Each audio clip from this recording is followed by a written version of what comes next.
আসসালামু আলাইকুম। আজকের ভিডিওতে সবাইকে স্বাগতম। ভিডিওর টাইটেল ও থাম্বনেইল দেখে হয়তো অনেকে আমাকে গালিগালাজ শুরু করেছেন। ভিডিওটি ধৈর্য ধরে সম্পূর্ণ দেখার রিকোয়েস্ট করছি। আশা করি ভিডিওটি দেখার পর আপনিও চাইবেন নতুন পে স্কেল আগামী 1 জুলাই থেকেই কার্যকর না হয়ে পরবর্তীতে যে কোনো সময় থেকে যেন কার্যকর হয়। চলুন কথা না বাড়িয়ে মূল ভিডিওতে যাওয়া যাক। কেন 1 জুলাই থেকে পে স্কেল কার্যকর হলে কর্মচারীদের আর্থিক ক্ষতি হতে পারে? এজন্য আমরা প্রথমে ধরি যে 1 জুলাইয়ে কার্যকর না হলে কি ঘটনা ঘটবে। এজন্য আমরা একটি উদাহরণের সাহায্য নেব। ধরি কোনো এক ব্যক্তি 13তম গ্রেডে জব করেন। তো 13তম গ্রেডের প্রারম্ভিক বেসিক হচ্ছে 11,000 টাকা এবং ওই ব্যক্তি কয়েকটি ইনক্রিমেন্ট পাওয়ার পর তার বর্তমান বেসিক 12,130 টাকা। তো আমরা এটি 2015 সালের পে স্কেল থেকে দেখে আসি। তো এটি হচ্ছে 2015 সালের পে স্কেল। ওই ব্যক্তি 13তম গ্রেডে, তার প্রারম্ভিক বেসিক 11,000 টাকা, বর্তমান বেসিক তার 12,130 টাকা, দুইটি ইনক্রিমেন্ট পাওয়ার পর। তো 12,130 টাকা তার বর্তমান বেসিক। এখন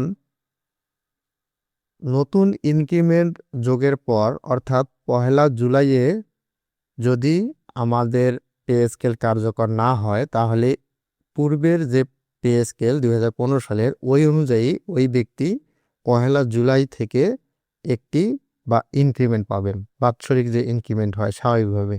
তো সেই ইনক্রিমেন্ট পেলে তার বেসিক দাঁড়াবে 12,740 টাকা।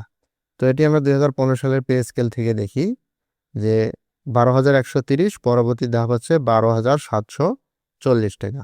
তাহলে তার বর্তমান বেসিক হলো 12,740।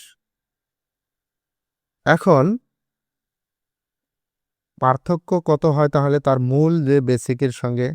তাহলে তার পার্থক্য দাঁড়ালো 12,740 বিয়োগ মূল যে বেসিক 13তম গ্রেডের প্রারম্ভিক 11,000, পার্থক্য হলো 1,740 টাকা।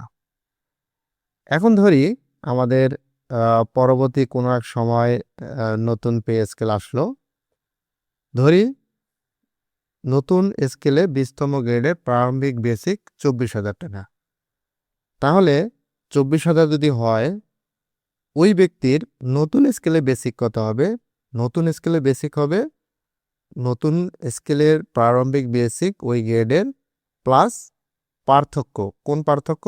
তার যে মূল বেসিকের সঙ্গে 2015 সালের ইনক্রিমেন্ট পাওয়ার পর যেটা হয় তার যে পার্থক্য 1,740, এই 1,740 এর প্রারম্ভিকের সঙ্গে যোগ হবে নতুন পে স্কেলের।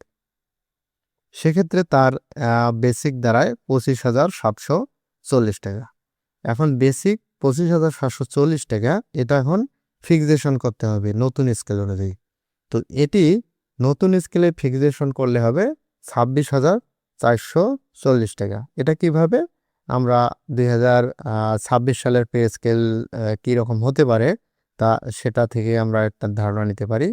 এটি যদি 2026 সালের পে স্কেল হয়, আমরা প্রারম্ভিক এর সঙ্গে 5% প্রতি বছর ইনক্রিমেন্ট ধরে আমরা ধাপ নির্ণয় করেছি।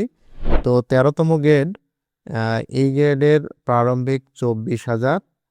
তাহলে আমরা দেখি যে ওই অ্যামাউন্টটা এখানে কোথায় আছে? 25,740। তো এখানে দেখা যাচ্ছে যে 25,740 আছে হচ্ছে 26,460 টাকা এবং 25,200 টাকা, এটার মাঝামাঝি।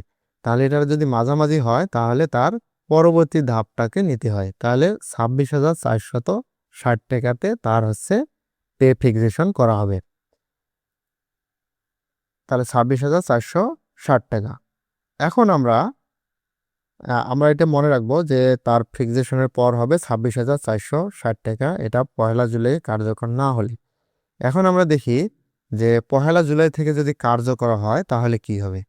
তো 1 জুলাই থেকে যদি কার্যকর হয় সেক্ষেত্রে 13তম গ্রেডের প্রারম্ভিক বেসিক 11,000 টাকা, বর্তমান বেসিক তার ওই 12,130 টাকা। 1 জুলাইয়ে গিয়ে যদি পে স্কেল কার্যকর হয় সেক্ষেত্রে 1 জুলাইয়ে ওই ব্যক্তি কোনো ইনক্রিমেন্ট পাবে না। যদি ইনক্রিমেন্ট না পায় সেক্ষেত্রে তার পার্থক্য দাঁড়ায় 12,130 বিয়োগ 11,000 1,130 টাকা। এখন নতুন পে স্কেলে যদি 20তম গ্রেডের 13তম গ্রেডের বেসিক 24,000 টাকা হয় এবং নতুন স্কেলে তাহলে তার বেসিক দাঁড়াবে প্রারম্ভিক যোগ পার্থক্য 25,130 টাকা। 25,130 টাকা। তাহলে ফিক্সেশন কত হবে? ফিক্সেশন হবে 25,200 টাকা। এটা আমরা কোথায় পাবো? এটা আমরা পাবো 2026 সালের পে স্কেলে।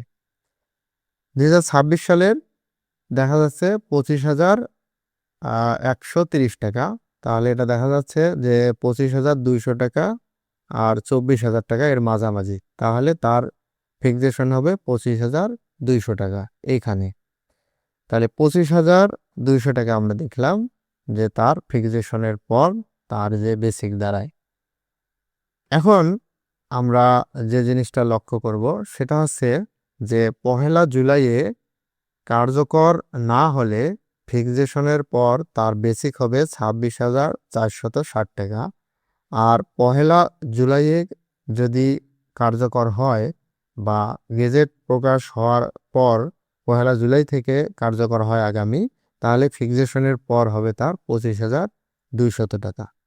এখন আপনি বলুন 1 জুলাই থেকেই কার্যকর হলে লাভ না ক্ষতি হবে?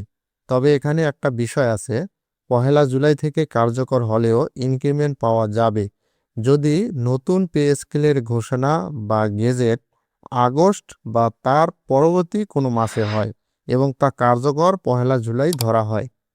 সেক্ষেত্রে জুলাইয়ে গিয়ে ইনক্রিমেন্ট যোগ হবে এবং পুরাতন স্কেলে সে 2-1 মাসের বেতন পাবে। তারপর নতুন পে স্কেলের গেজেট হওয়ার পর 1 জুলাই থেকে কার্যকর ধরে তখন তার ফিক্সেশন করা হবে এবং ওই সময় সে যে নতুন ইনক্রিমেন্ট পাওয়ার পর যে বেসিক হয় ওইটা সহ বা ওইটা কাউন্ট করে তার হচ্ছে পে ফিক্সেশন করা হবে এবং 1 জুলাই থেকে সে বাড়তি যে টাকাটা কম পেয়েছিল সেটি সে এরিয়ার হিসেবে পাবে। আশা করছি সবাই বিষয়টি বুঝতে পারছেন। যদি আমার ভিডিওটি ভালো লেগে থাকে তাহলে ভিডিওটিতে লাইক দিয়ে চ্যানেলটি সাবস্ক্রাইব করুন এবং বেল আইকনটি অন করে রাখুন যেন পরবর্তী ভিডিও সবার আগে আপনার কাছে পৌঁছায়। পরবর্তী ভিডিও দেখার আমন্ত্রণ জানিয়ে এখানেই বিদায় নিচ্ছি। আল্লাহ হাফেজ।